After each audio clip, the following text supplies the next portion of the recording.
Hello friends, this is Ajay Tejal welcoming all of you to today's daily current affairs updates. Our first update is about an obituary. Actor Jitendra Shastri, who was known for playing the role of Usman in the Ali Fazl and Pankaj Tripathi-led web series Mirzapur, has passed away. The news was shared by his friends and colleagues Sanjay Mishra and Rajesh Telang among others. Jitu Shastri was part of films like Black Friday 2004, Tanshah 2020, Charas, a joint effort 2004, India's Most Wanted, Rajma Chawal, and Ashoka among others. He was last seen in TVF Tripling. Our next update is about rank and report.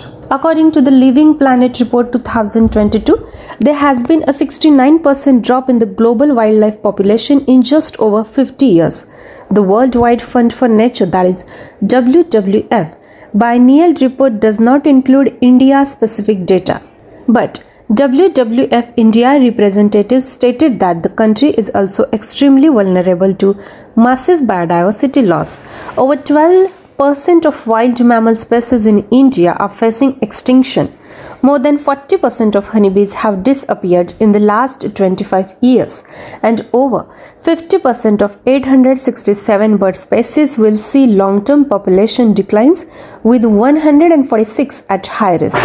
Our next update is about rank and report again. In the 2022 Global Hunger Index, India was ranked 107th out of 121 countries. India was ranked 101st out of 116 countries last year. For the second year in a row, India has performed worse than its neighbors, Pakistan 99th, Nepal 81st and Bangladesh 84th. India was only 2 places higher than Afghanistan, which ranked 109th on the Hunger Index. The index calculates hunger and malnutrition levels around the world. This year's report accessed data from 136 countries, but only 121 were evaluated. Next update is about rank and report again. The Times Higher Education, that is the World University Rankings 2023, have been published, and as expected, the University of Oxford has topped the list for the 7th time in a row. The University of Oxford, UK, is ranked first, followed by the University of Harvard, US, and the University of Cambridge, UK. The Indian Institute of Science, that is IISc, has maintained its top ranking among Indian institutes in the most recent round of Times Higher Education, that is the rankings, which have been boycotted by the majority of Indian institutes of technology, that is IITs. Our next and fifth update is about an international event. The G7 nations plan to persuade India to begin negotiations on the Just Energy Transition Partnership, that is JETP, a rich country initiative to accelerate the phase out of coal and reduce emissions, has hit a snag. JETP provides a variety of funding options for this purpose in identified developing countries.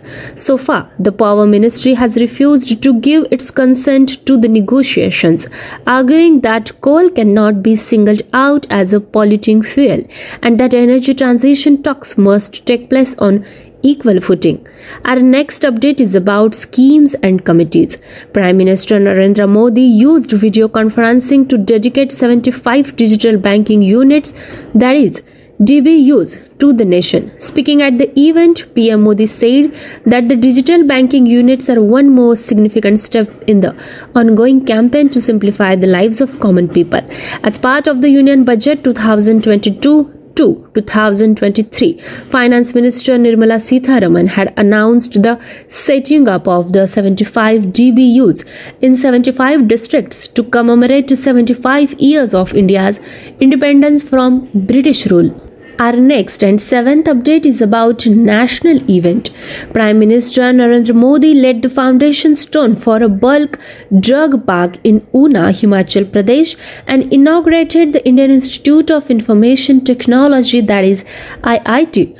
Earlier, the Prime Minister launched the new Vande Bharat Express from Amb Andara in Una to New Delhi. The Prime Minister in his address said that it was a big day for industrialization. Being chosen as one of the only 3 states for a bulk drug park is a momentous decision for the state and is a result of our affection and dedication for the state, he said. Next update is about summits and conferences. In January of next year, the 17th Pravasi Bharatiya Divas Convention will be held in Indore, Madhya Pradesh. External Affairs Ministers Dr. S. Jaishankar launched the website of 17th Pravasi Bharatiya Divas Convention via video conference with Madhya Pradesh Chief Minister Shivraj Singh Chauhan and Minister of State for External Affairs V. Muralidharan.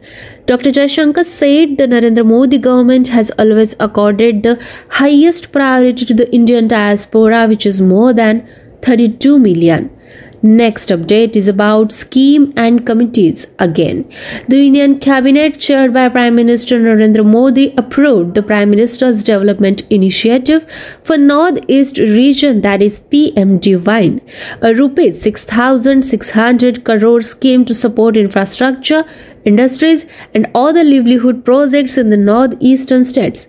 The new scheme will be implemented during the remaining 4 years of the 15th Finance Commission from 2022 to 2023 and 2025 to 2026. It will be managed by the Ministry of Development of Northeastern Region, that is DONA, according to an official statement.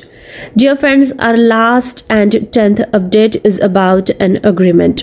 Bharat Heavy Electricals, that is BHEL, clarified that on October 12, 2022, it entered into a non-binding memorandum of understanding with Coal India, that is CIL, and NLC India, that is NLCIL, for the establishment of coal gasification best plants.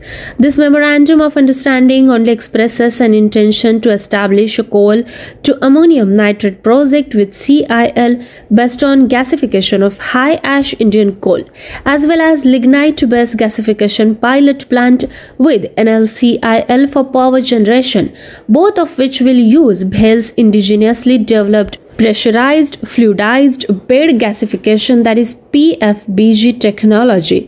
The Government of India owned 63.17% of the company as of 30 June 2022. Dear friends, this was our daily current affairs updates. For more such updates, do stay tuned to us. Thank you so much.